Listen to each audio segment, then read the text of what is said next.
And now we're ready for today's class. So what we're going to be doing today is we are going to finish up our look at attention. We didn't quite get through everything that we wanted to do. We had one Cog Lab left over. So we're going to finish that off. We're going to finish off spatial cueing, Cog Lab number 2. And just to be crystal clear, spatial cueing Cog Lab number 2 will be on the first exam. So I thought we would get it done yesterday, and that would be the end of what we were covering for the first exam. This first few minutes of today's class is the last little bit that we need to cover before we begin on the new material, which is perception.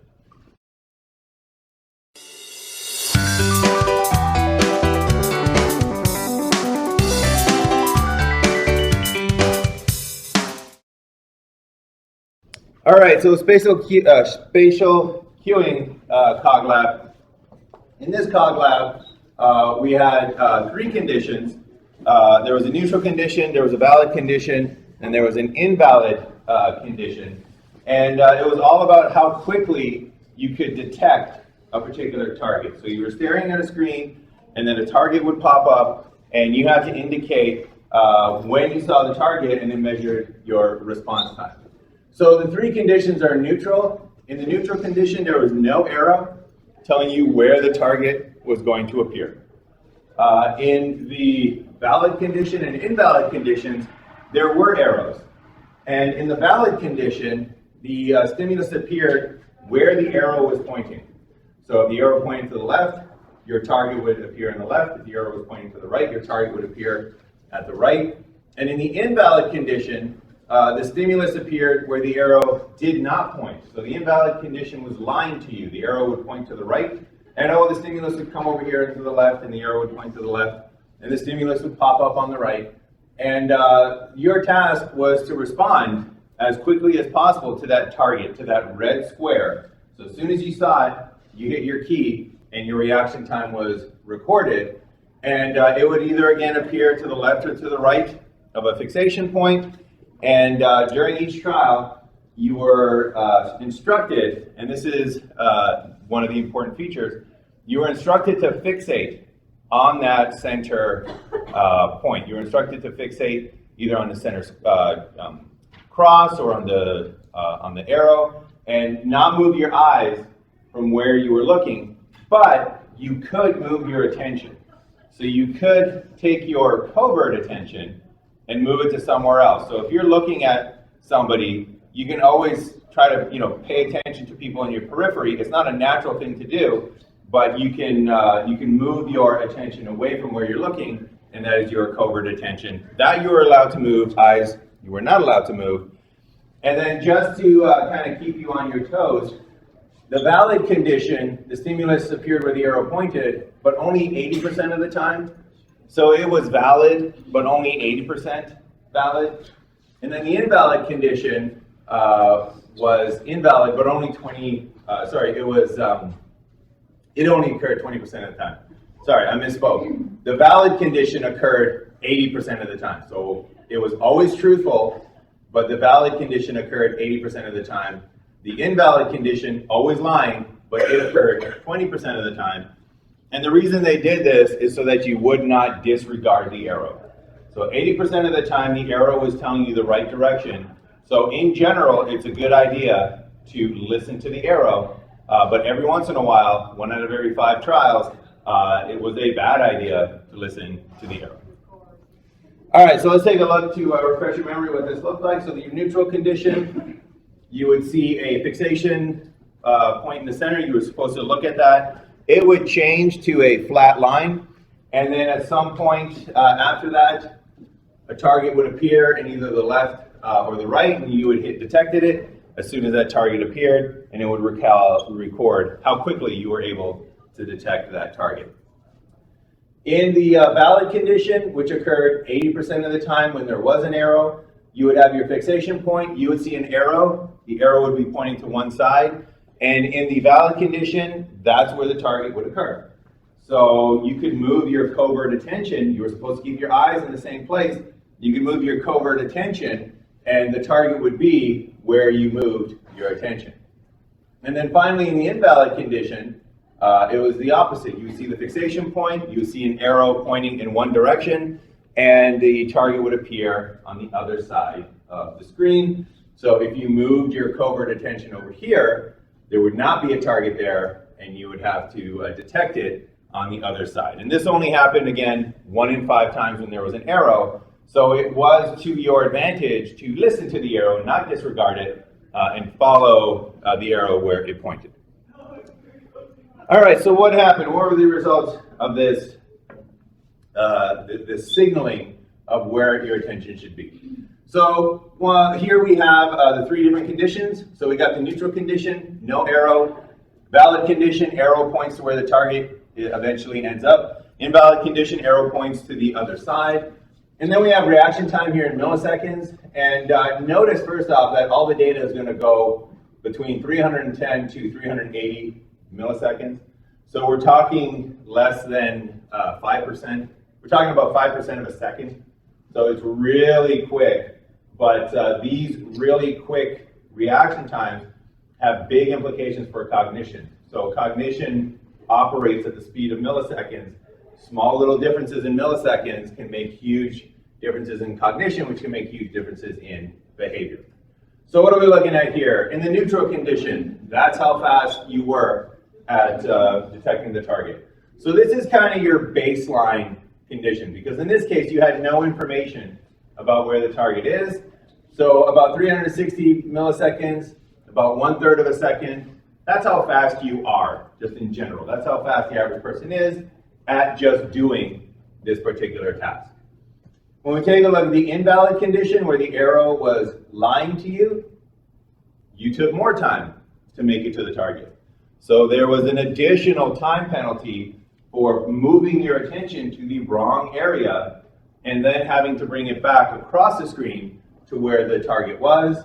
And this is further given evidence for in the valid condition, where you were much faster than the neutral condition. So we're faster in the valid condition. So when you move your attention to where the target is and then the target appears there, you are very quick to respond. But when you move your attention away from where the target is in the invalid condition, then you are very slow to respond, indicating that you have to take your attention from that incorrect location and drag it all the way over to the correct location before you can say, yes, I processed that area, I detected it, there's that target in the other area. All right, so any questions about the data, the results for this one? All right, so why are you faster in the valid condition and slower in the invalid condition? And what does this mean about how we move our attention? So any speculations on this?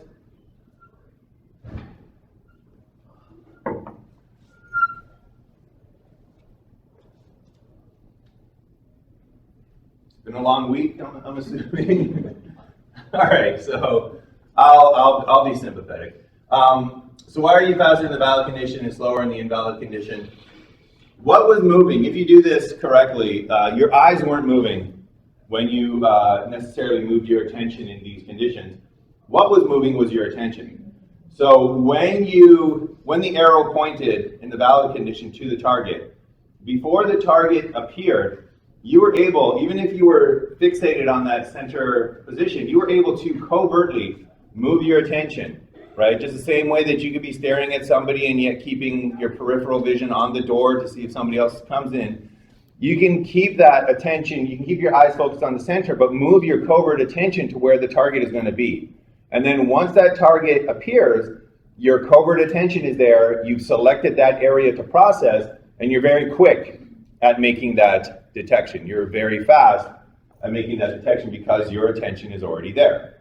On the other hand, in the invalid condition, the arrow points one way, you move your attention, you're waiting for the target, and then all of a sudden it appears in the other end of the screen. And notice that what this implies is that once it appears at the other end of the screen, you know that something has appeared, but you don't know what exactly has appeared. So you need that time to take your attention and drag it over to that other area, process that area, say, oh, there it is, there's a red square, I've detected it, and that's that response there. So this gap between these two, 330 milliseconds approximately for the valid, 370, 380 approximately for the invalid, that difference of 50 milliseconds, that measures how long it takes you to drag your attention from one side of the screen to the other side of the screen. Because when you're right there at the correct side, that's how fast you are. But if you have to go from the correct side to the incorrect side, this is literally how long it takes your attention to make it all the way over to that other side. And you can see that extremely closely, the neutral condition is right about in the middle. So if you are staying in the middle, as soon as you see a target on the other side, you have to go to those other sides. You're halfway between, and it's just about halfway between those two reaction times. All right, so this is in the lab. So once again, in the valid condition, if your attention is here and the target appears here, your attention is already there, ready to process, don't have to move it. On the invalid condition, if your attention is here, whoops, I can't do spatial rotation. If your attention is here and you're ready to process this location and then you notice something over here, you have to move your attention to that other location, and that takes that extra time. All right, so we have an effect here. We have different reaction times. Just as a sort of final review of endogenous and exogenous, what is driving the effect in these conditions? So there's a number of different effects in these conditions. So let's start with the arrow. So the arrow pointing you in one direction or pointing you in the other direction, and then you move your attention to the position that's pointed to. Is that endogenous attention from within, or is it exogenous attention from without, stimulus-driven attention? Mm-hmm. So would it be endogenous because we're inside, like, kind of fixating on the same shape, and each other, like the square arrow, square arrow? Yes, so it is endogenous, you're right about that. It comes from inside, it's goal-directed, and it's because of that rule.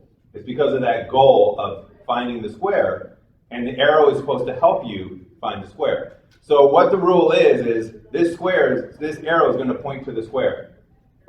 It's not exogenous because there's nothing about an arrow that makes you look to where the arrow is pointing, other than our long history of working with arrows.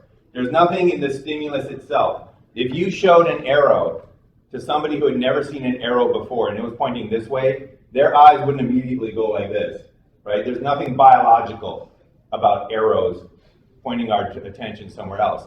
It's goal-directed. We know how arrows work, and we were told in the instructions the arrow is going to point to the location. So when we move our attention to where the arrow is pointed, that's goal-directed. That is a goal-directed form of attention that's endogenous, coming from within. On the other hand, when we see the square, or when we detect the square, all of a sudden, wherever our attention is, it'll whip over to where the square is. Now, is that endogenous or is that exogenous? And we'll say primarily, which one is it? Any guesses? Probably the other one, since I have the two options. All right, so that's exogenous, because there's something about the square that is grabbing your attention, right? You're over here looking at blank space, and all of a sudden something over here is going on, and your attention just naturally will go over here to that other side. So the fact that it's a target and you're looking for it is not primarily what's drawing your attention. The flash, the something new, that red square on a black background, that's the stimulus itself that is pulling your attention. And another way to think about this is that if you skipped the instructions on this CogLab and you just opened it up and said, I'm just going to do the CogLab without reading the instructions, don't do that. But if you did, when that red square popped up, you would still look at it. Even without instructions, your attention would still go to that red square. Because it's red, because it's a square, that's exogenous stimulus control from the outside, moving your attention.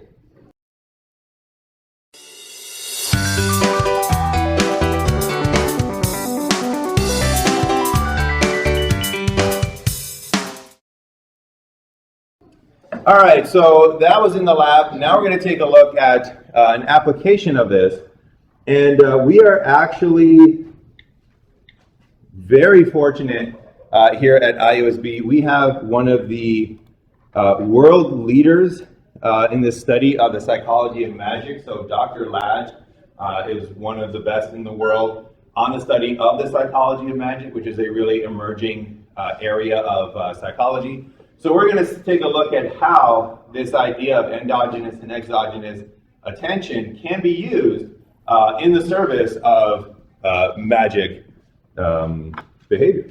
Ladies and gentlemen, Penn and Teller!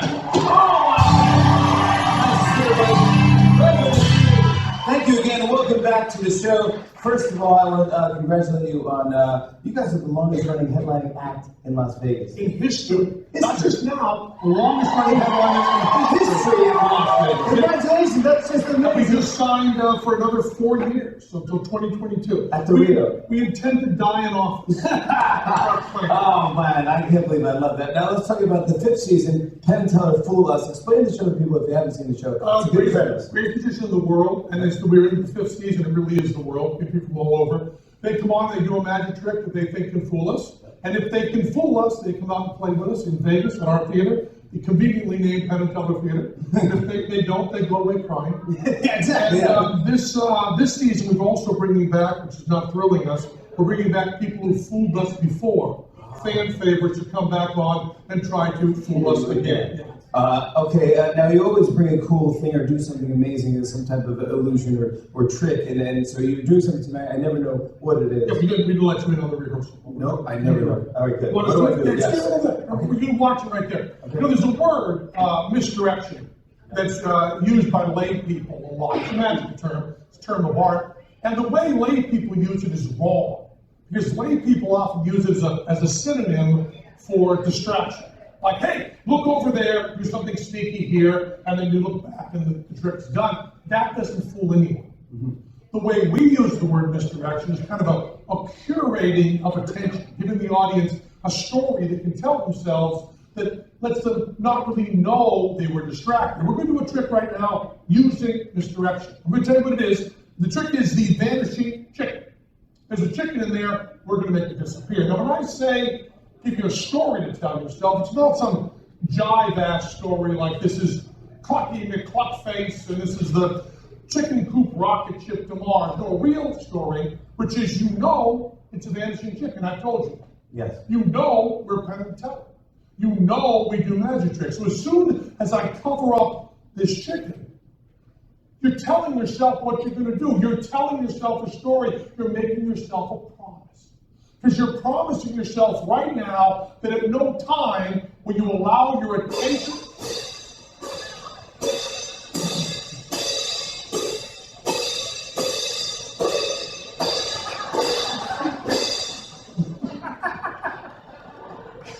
Oh my goodness.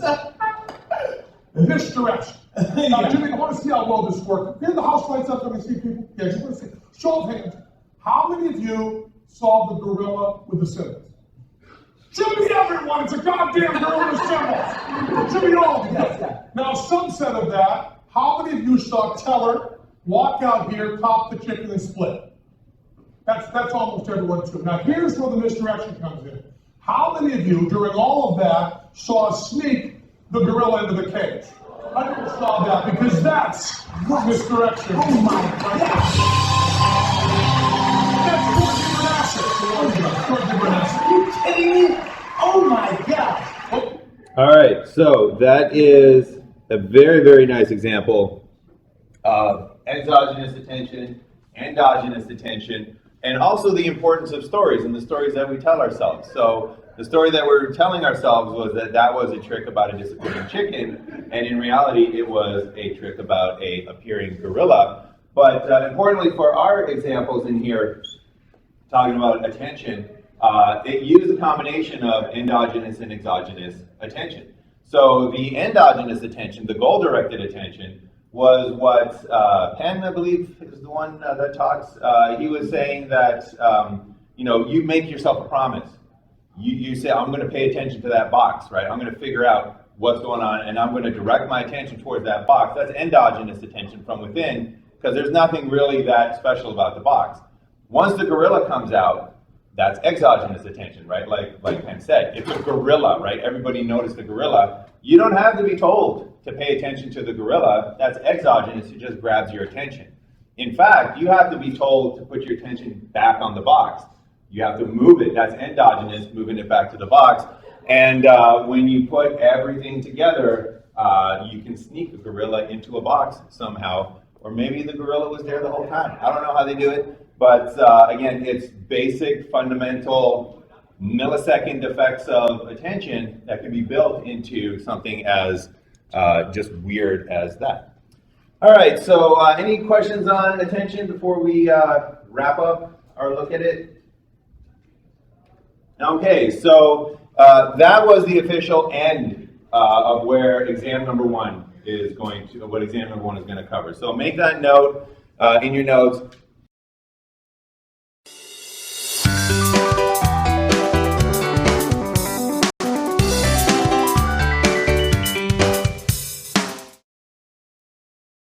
From here on out, this is exam number 2 territory. So when you're studying, save perception for study time for exam number 2. But do make sure that you do review spatial cueing, and of course, endogenous and exogenous attention will definitely be on exam number 1. All right, so perception, chapter 3. So now we're moving into one of the other, the next sort of classic, fundamental, iconic areas of cognitive psychology, which is perception. So this is my predominant area that I experiment in psychology. So we're going to take a look at some of the important work that was done here. And we'll start off, once again, basic as you can do, with what is perception. So we can all do perception. We all know we have 5 senses. Turns out we have way more than that. But what exactly is perception? What is it? So we need to define it just like we defined attention to make sure that we're talking about what we think we're talking about. Next thing we're going to take a look at is 2 forms of processing that occurs in attention, being top-down and bottom-up processing. We're going to take a look then at experience-dependent plasticity, which is a fancy way of saying when you perceive something, it changes the way you look at things. So the mere perception of objects, the mere perception of your world is not a passive activity. You're active in your perception of the world, and then the world itself folds back on your perception and changes the way that you see things. So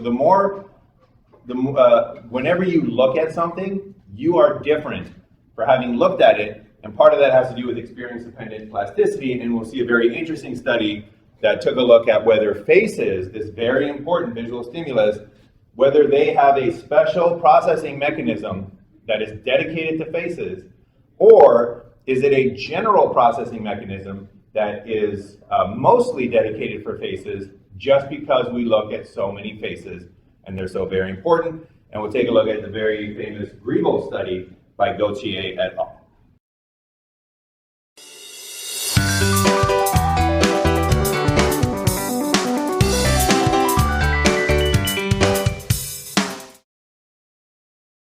All right, so what is perception? So perception is experiences that result from the stimulation of the senses.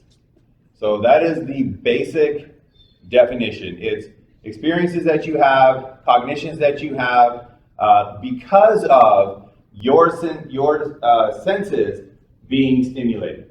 And that's the key portion there, senses being stimulated. So if there is a rabbit in the real world, and that rabbit, or if there is a picture of a rabbit on the screen, light is being reflected off of that rabbit. That light is hitting your eyes. It is stimulating your senses. And then any experience that you have of brown furriness because of that, that is perception. right? It's an experience that came from stimulation of your senses. If, on the other hand, there's no stimulation of your senses, then that's not perception, that's a hallucination. So if the rabbit doesn't exist, but you still see the rabbit, it's termed a hallucination, and that's a completely different area of cognitive psychology. So we're going to focus in on perception, and it's very important to realize that perception is your experience based on the stimulation from the external reality. It's your experience based on the stimulation of your senses. And because it's your experience of the outside world, your perception can be correct. And most oftentimes, it is correct. So if there is a rabbit out in the real world, and you see a rabbit out in the real world, you're usually correct, right? If you see a chair in the classroom, you are usually correct in the fact that there is a chair in the classroom. And you can test it out by sitting down, and you'll find that the chair is actually real. So your perception can be correct. And thank goodness most oftentimes it is correct, but it's important to realize that your perception can also be incorrect. And this is most easily shown by taking a look at illusions. So let's take a look at this Mueller-Lyer illusion, very famous illusion here. So we'll zoom in on it, and how many people perceive, we'll do a show of hands, how many people perceive that this line here in the A section is longer than this line here in the B section? So how many people perceive A is longer than B? How many people perceive B is longer than A? How many people perceive that as being the same? Okay, so if you perceived it as B longer than A, or if you perceived it as being the same, you should book an appointment with your eye doctor, because nobody sees this in any way except A being longer than B. So this example here is to prove the point that perception is not the external reality. Perception is your experience of the external reality. And when you take a look at this illusion, this looks to be longer than this. And we have all seen this one probably before. We've all taken out the ruler and measured it. And if I was to ask you, are these lines actually the same size? Most of you would be able to say, yeah, I've seen this one before. They are the same size. But do they look to be the same size? Is your perception of them the same size? No, it's not. If your visual system is working properly, you will see this line as being longer than this line over here. So to give you another example where perception is different from the external reality, where our experiences, because that's what perception is, our experiences from stimulation from our senses, we have this anamorphic picture over here. And this is a picture of the Peanuts gang walking across the Abbey Road intersection from the Beatles album. And it looks like cartoon drawings. It looks like somebody took cardboard cutouts and painted them to look like the Peanuts characters, and then stood them upright on this road, and then took a photograph of them. So that's what it looks like. That's what your perception of this external reality is. In this case, though, your perception is completely incorrect, because that's an anamorphic painting, and there's no cardboard cutouts, and this is what is actually painted on the surface of the street. And what happens is that your mind takes this stimulation, and then the experience you get, the perception you get, is of this up here. So if we zoom in on this, and let's flip it, we'll rotate it so that you can see Marcy in relation to what was drawn. So this is your perception. This is what's actually out there. This is the external reality. But the stimulation on your senses that comes from this chalk on the ground makes your mind see this as an upright figure. And the correspondence, you can see that there, the color right there is the color right there. Her hand is that hand right there. Her shoe is that little splotch of paint right there. And then we zoom in to where her head is. Notice it gets larger the further away it goes, and that's part of what tricks your mind into thinking that it's upright. but there's her bangs right there, there's her nose right there, and all of that done together and knowing how your visual system works, the stimulation that is being caused by these, this external reality of this warped image on the ground makes you perceive, it gives you the experience of upright figures walking across Abbey Road. All right, so always keep that in mind. Most often, our perception matches external reality, and that's why it's so often easy to mistake your perception for being what is actually out there. But our perception is actually our experience of what's out there, and that experience most often is true, but oftentimes is incorrect. And as psychologists, the incorrect is extremely interesting, because when somebody gets something incorrect, that is usually when you have the best chance of figuring out what are they actually doing. So the errors in perception are one of our greatest tools to figure out how is your perceptual system working, because there are a number of different ways to do things correctly, but there's usually only one way to do something specifically wrong, and that's why we oftentimes use illusions as perceptual scientists.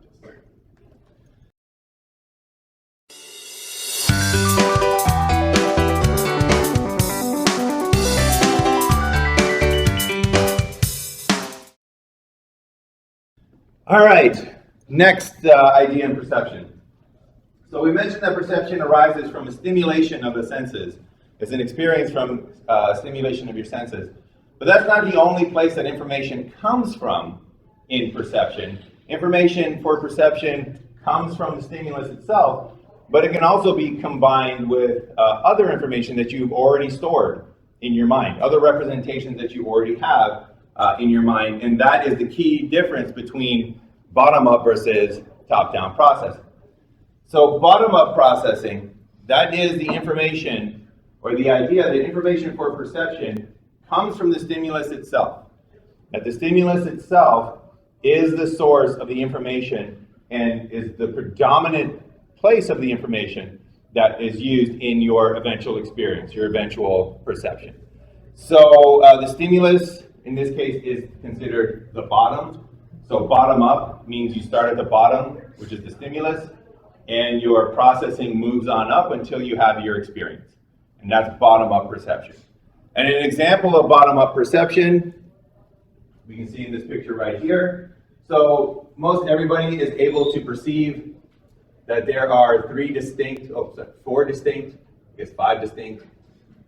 Let me back that up. Most people are able to perceive that there are 5 distinct animals in this picture.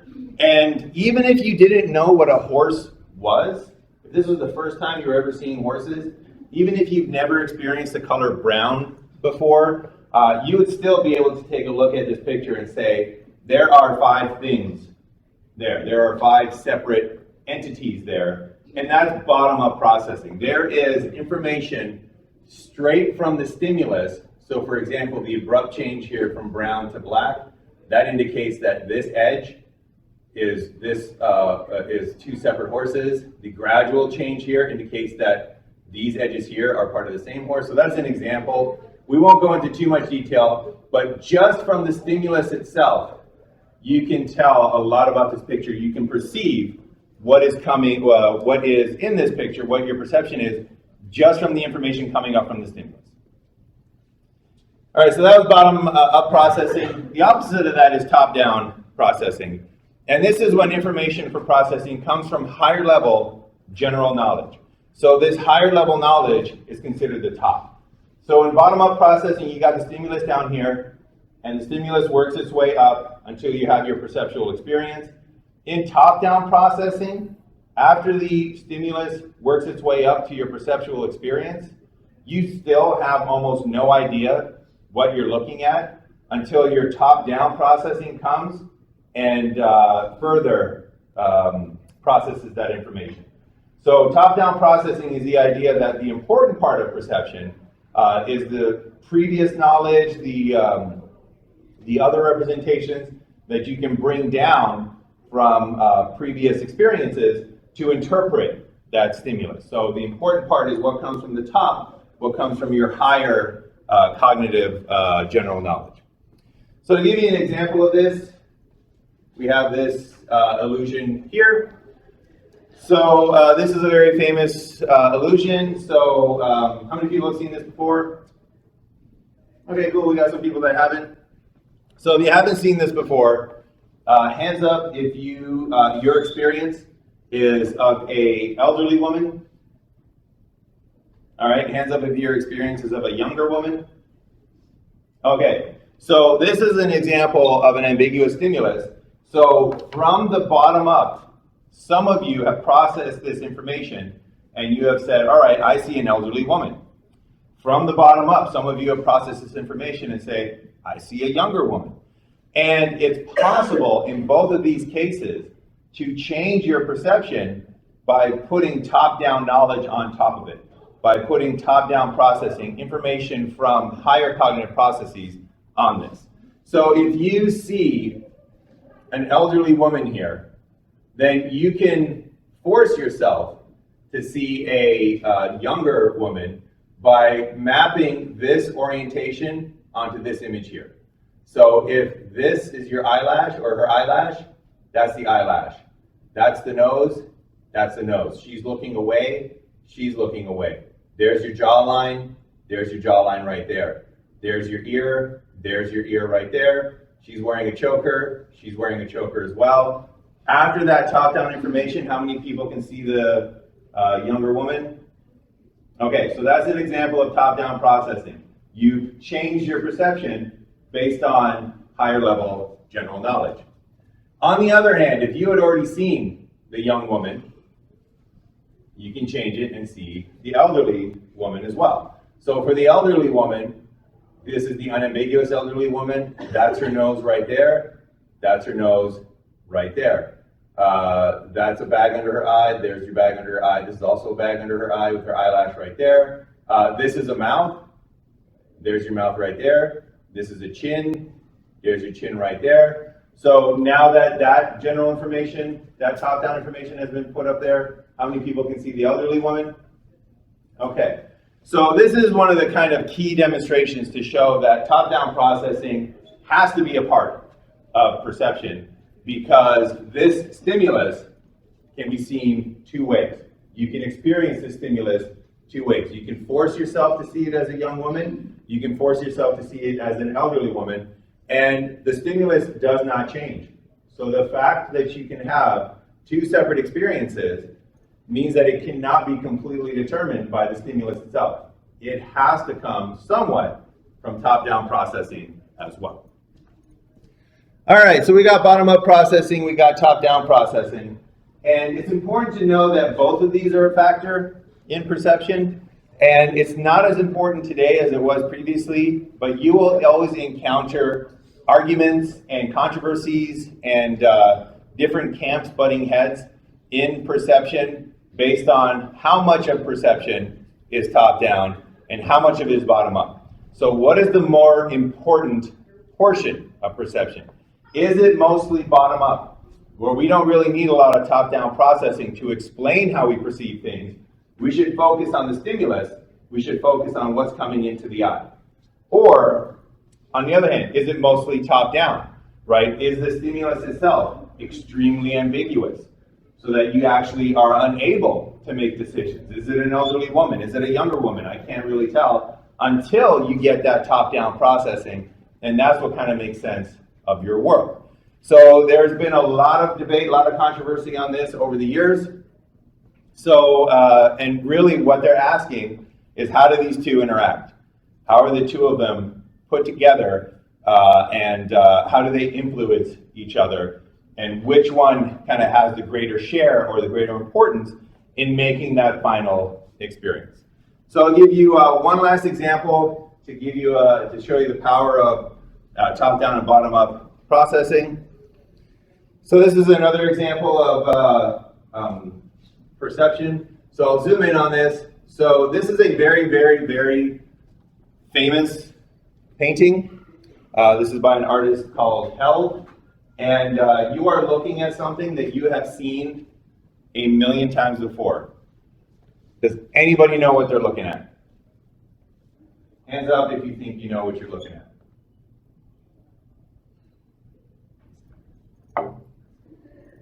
All right, we got one person maybe.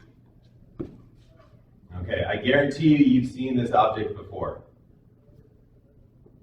All right, so we've had this stimulus up here for about 30 seconds right now, and we have one person that maybe has perceived what the object actually is. So that's bottom-up processing. Right now, all you got to go on is bottom-up processing. I have told you very little that would allow you to do any top-down processing on this image here. I've given you the stimulus, and I've said, what do you see? And most of you have not been able to see what it is.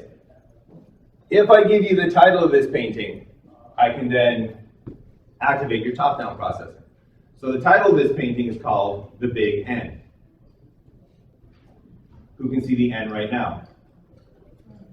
A lot more people, right? So we went from pure bottom-up processing to virtually nobody being able to see or recognize what this object is, which I assume you've all seen before, hopefully. But then as soon as I said, oh, it's the big N, all of a sudden that top-down information, people's hands went up. They're like, oh, now I see it. This is the N. So if you were writing this N, you would start here, you would go up, you would go down, and you would go back up there. So it's a very heavy font. It's a very thick N. In fact, it obscures everything in the background except that little triangle down there and that big triangle up there. But it is an N, and once you know it's the big N, then all of a sudden that top-down processing gives you that almost aha moment where you're like, oh, there it is. It's the big N, of course. And interestingly, we're not going to address this, but interestingly, you will remember this for the rest of your lives. This is the last time you're going to be confused by the big N. So I don't know what museum this is in, but if you ever visited it, it doesn't matter if it's 5 years from now, 10 years from now, or 20 years from now. Our visual system works in that way where if you pop in there, you'll look at it and be like, oh, right, big N. And you'll remember this. So it's not even that, it's that groundbreaking of a flashbulb moment, but there's just something about these illusions where you just you don't get to see them twice for a lot of them. All right. So that was a very clear example of the importance of top-down processing. People did not see the big N until we said, hey, it's a big N. That is almost exclusively, I would argue, top-down processing. You got the stimulus, don't know what it is until somebody says big N, and then it changes your perception. All of a sudden you're like, oh my gosh, yes. This is figure, this is ground, this is the front, that's the back. I get it now. I can see what's out there. Let's take a look at another example. Take a look at another example. There we go. All right. So this is another image. And how many people, let's start off with the easy one. How many people know cognitively, know rationally, that this pencil is not broken? Okay, good. Now, how many people perceive this pencil as not being continuous, perceive it as actually being broken?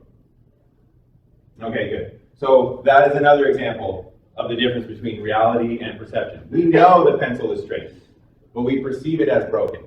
And in this case, this is a very interesting example of predominantly bottom-up processing, because you could bring in somebody from our physics department, and they could give you a 1-hour lecture about the propagation of light and how it propagates in straight waves. They could tell you about the propagation of light through a medium. So we have the medium of water, we have the medium of air, we got the medium of glass. They could tell you about the different diffractions that occur based on the wavelengths, based on the length of the waves. I think longer ones get diffracted more, or shorter ones get diffracted more. One of them gets diffracted more. We could spend an hour explaining it. And at the end of that hour, you could be completely an expert on diffraction of light. 100% an expert on diffraction of light. And I could ask you then to take a look at this, and you would still say, it looks bent. So all of that top-down information, all of that knowledge, that general knowledge about how light works and how diffraction works, doesn't do anything, in this case, to correct your perception. I tell you that the painting is a big N, all of a sudden it's like, oh, now I see it. I tell you that this pencil is straight, doesn't matter. You still cannot force your perception to see it as straight. So this is a great example of the contribution of bottom-up processing. All right, so just so that we have one, we'll do one more example. So what I want everybody to do, we're going to show a picture here. And just like before, we had a picture of horses. And I eventually was able to see that there were 5 horses. So we're going to try that again with a new picture. I'll zoom in on it. It's going to be this picture here. And what I'd like you to do is count the horses. How many horses are there in this painting?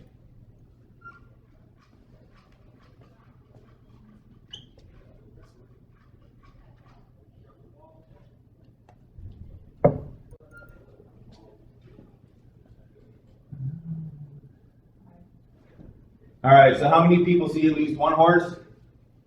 How many people see at least 2? 3? Do I hear 4? Do I hear 5? 6?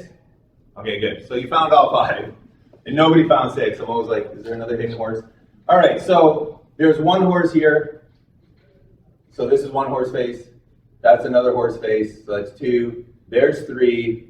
There's 4. And then there's 5. And notice that this one was probably a little bit effortful. So unlike the previous one, the previous example of bottom-up processing where I said, even if you don't know what horses are, you can very easily say, oh, there's 5 things there, there's 5 entities there. You didn't need top-down processing for that. For this one, you needed top-down processing. So there's a lot of bottom-up processing going there. But you also, because of the nature of this picture, needed to start asking yourself, what do I know about horses? Right? What information can I bring to this about horses? Oh, look, here's a hoof. I know horses have hooves. I'm going to follow that up, and there's that other horse. Right? I know that because the rocks look so much like horses, you need to bring information about what horses are like and what they look like in order to correctly identify what is a horse and what is not a horse. Because bottom up, this area looks a lot like this area. But you need to bring in that top-down processing in order to arrive at the perception that there actually are 5 horses in this case. All right, so that would be a very nice example of kind of both processes working together. So in the perception literature, if you go into perception as your area of psychology, you will run across a lot of studies showing that bottom-up processing is definitely the most important. Most of our perception is bottom-up. And then you'll find a lot of studies that show counterexamples, and they go, no, most of our perception is top-down. This was a big issue because for a long time, bottom-up processing was thought to be impossible, logically impossible. So I believe it was Hume, the philosopher, came up with an argument that perception is logically impossible without previous knowledge. So the world out there is 3D. Your retina has a flat screen. That compresses everything. You have no information for depth. Perception of depth is impossible. So there was literally debates about whether or not bottom-up processing is impossible. So what we're going to take a look now to kind of end this is we'll take a look at the 3 stimuli that we have here. So we had one that was mostly top-down. We had one that was not affected by top-down processing, mostly bottom-up. And then we have this one, which is the combination of the 2. And the question is why are some of these more top-down and why are other ones more bottom-up? Any ideas looking at those different stimuli there?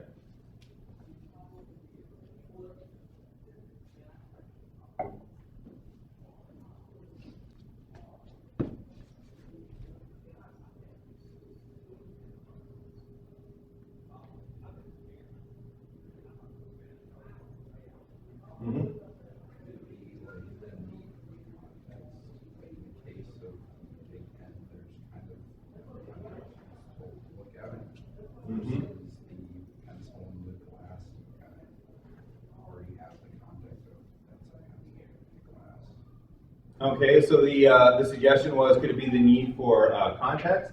And that is absolutely part of the answer. So here you have virtually no context whatsoever. When I say, what is this thing? You have no context, you have no idea about what's going on here. There's very little context information to draw upon. Here, when you see this, you can draw upon more sort of contextual information. So you can kind of perceive that these are rocks, that this is, snow. And even if you don't know what rocks and snow are, you know that this area is different from this area. So there's a little bit more that you can bring into it. And then here we have a ton of contextual information, so that it gives you a bunch of information that you can draw on. So why would that make this more bottom up and this more top down? If this has more sort of context and this has less context, why would that be the case that one would be bottom up and one would be top down? I'll give you a hint. It has to do with the fact that cognition is information processing. Mm-hmm. Similar to why we read left to right? I wouldn't say it's similar to why we read left to right necessarily.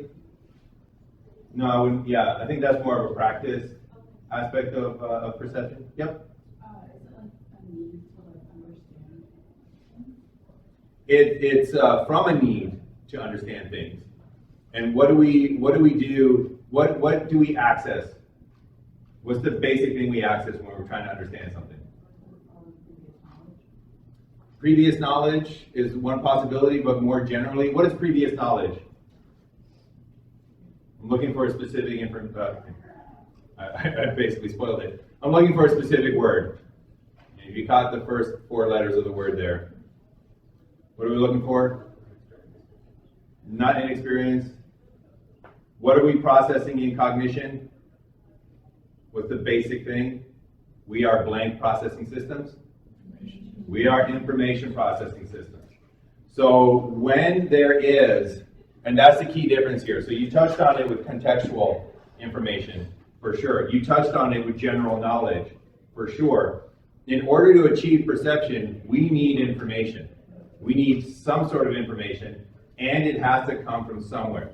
And you will notice that when things are very clearly mostly driven by bottom-up processes, like this one over here. Once again, I could explain the diffraction of light to you for months. We could have an entire course on the propagation of light. You would still see that as a broken pencil or a bent pencil.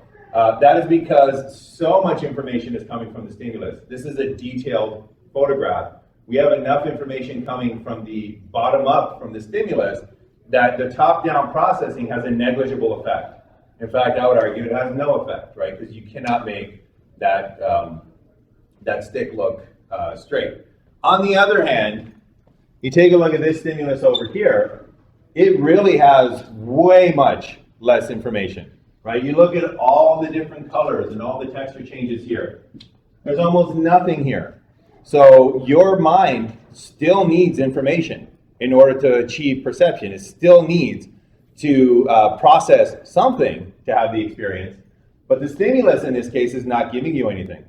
The stimulus is very sparse, very little information. So you need something from the top down. You need it from a different source. So when I say, oh, it's a big N, then all of a sudden you're like, oh, now I have the experience, now I have the perception.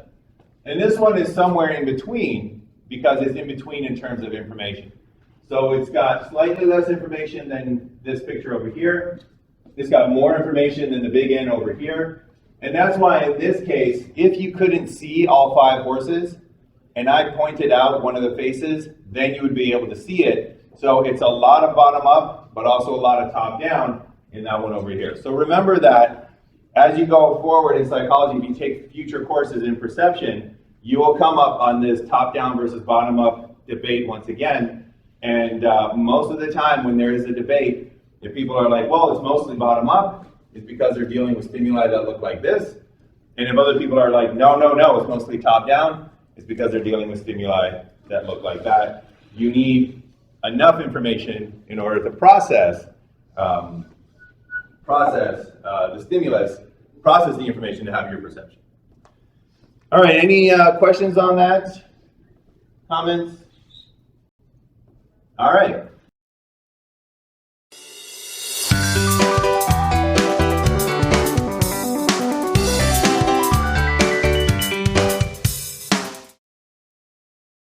So the last thing we're going to do today, we're going to be able to I'll introduce this idea. We'll see how far we go, and we'll probably wrap it up a week from today. Because remember, next class, exam, and then we'll set this up and see how far we can get. So one of the kind of interesting things about the way that our brain works, the way that our brain implements our mind. So we've been dealing mostly with mind. Now we're going to switch gears just a little bit and talk about how maybe the brain achieves the implementation of your mind. One of the very interesting things that came about from work on perception is this idea of experience-dependent plasticity. And this is where your brain, your actual brain structure, can be changed by experience. So if you were to map out your brain, the parts of your brain that are dedicated to certain areas, the parts of your brain that process certain information, you can change that depending upon practice, depending upon experience. So experience-dependent plasticity is why when you pick up a musical instrument like a violin for the first time, you're horrible, but then after years of practice, all of a sudden, you can play the violin.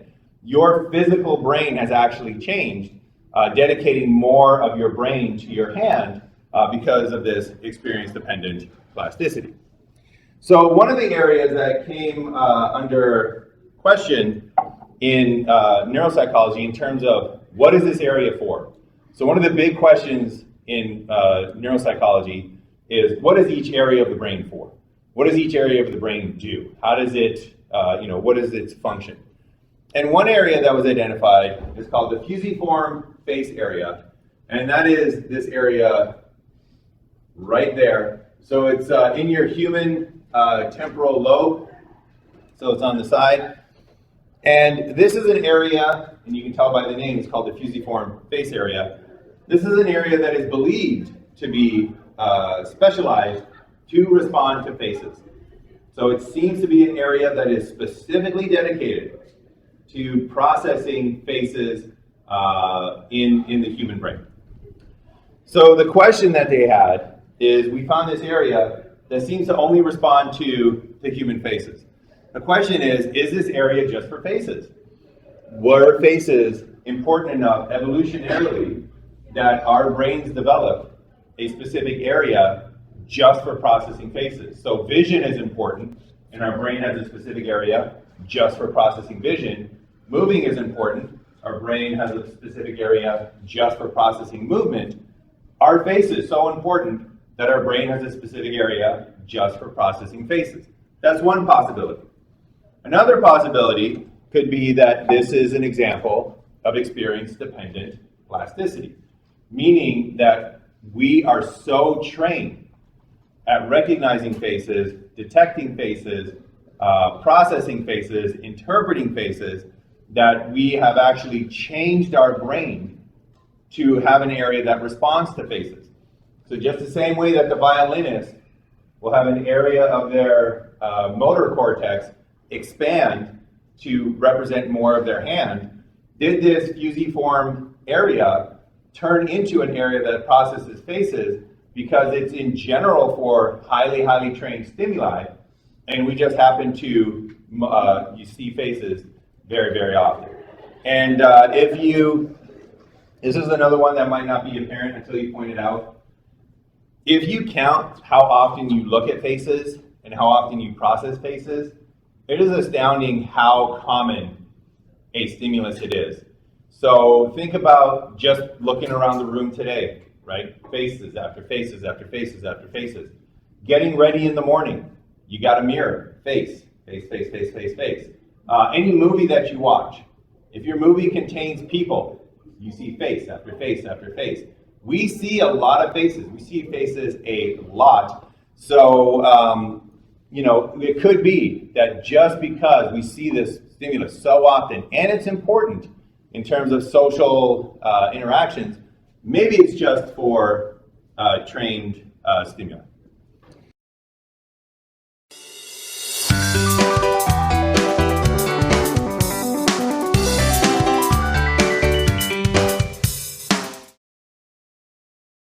So to answer this, is it special or is it trained? Gauthier et al.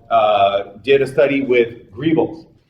And what they did is they wanted to see if humans were given another stimulus and they practiced on that stimulus, could we get the fusiform face area to process that stimulus?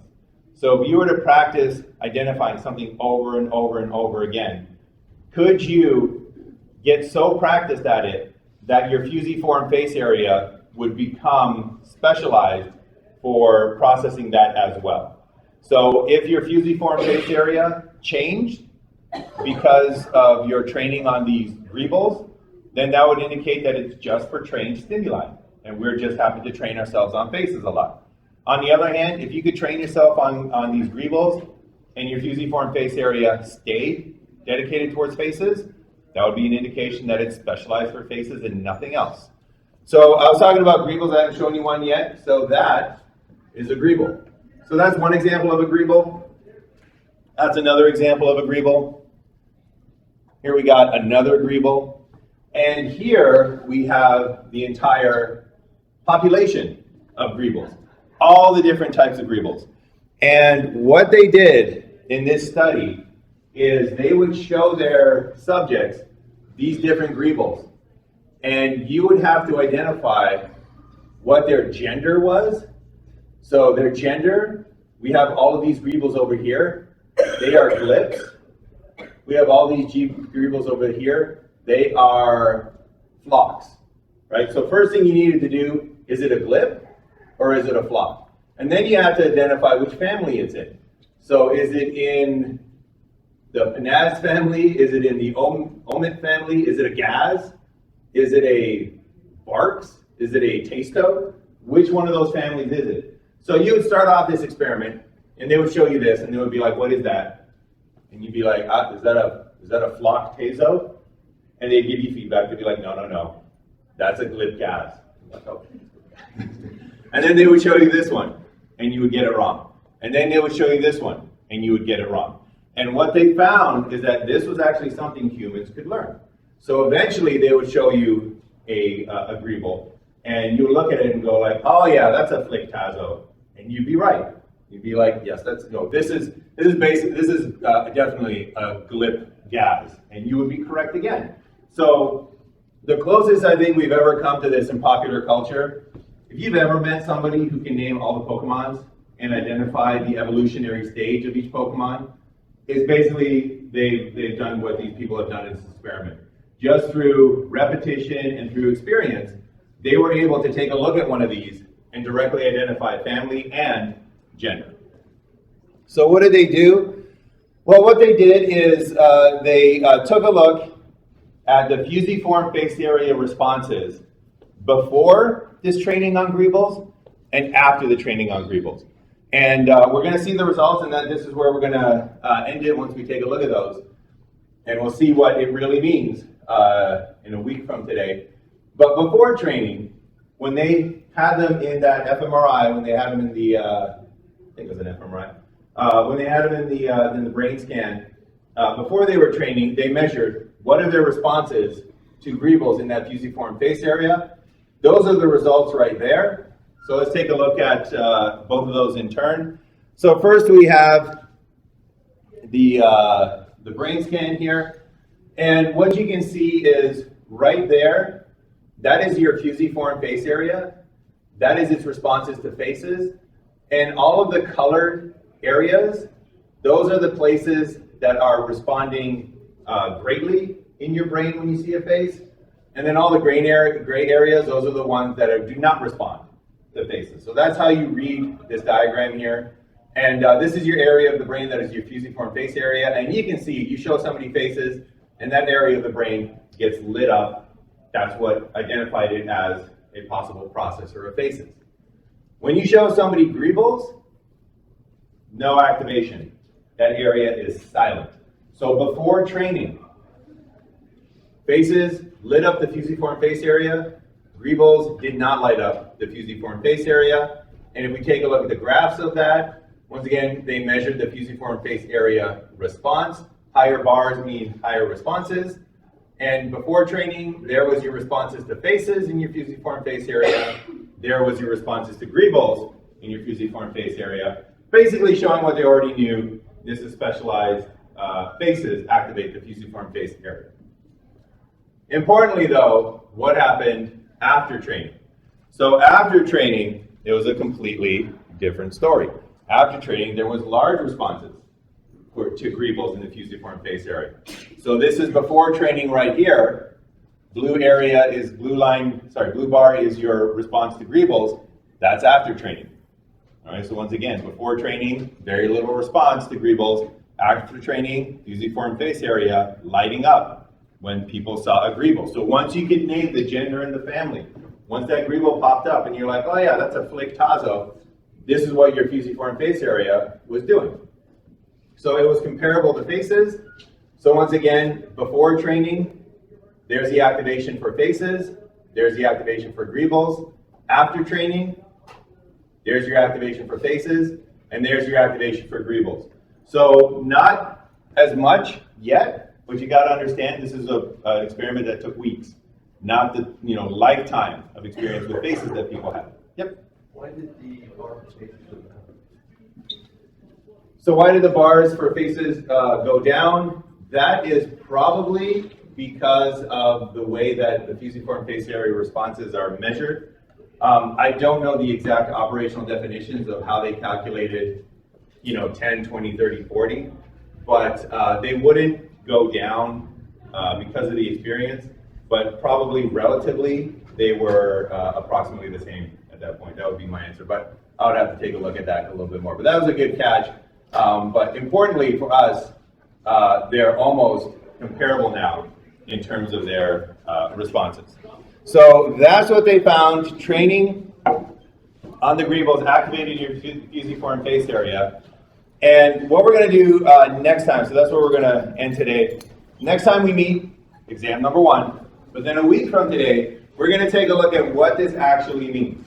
So what I would like you to do after exam number 1, try to remember this for Wednesday after exam number 1, take a look at this and start trying to think of reasons why this would still not indicate that your face is just for trained stimuli. Because it really looks like, well, they trained Greebles over here, so the fusiform face area is for trained stimuli. Can you still argue that it is for faces? If so, why? Can you find other examples of why it would be for trained stimuli? If so, why? That's what we're going to pick up on a week from today. So that's it for what I wanted to cover today.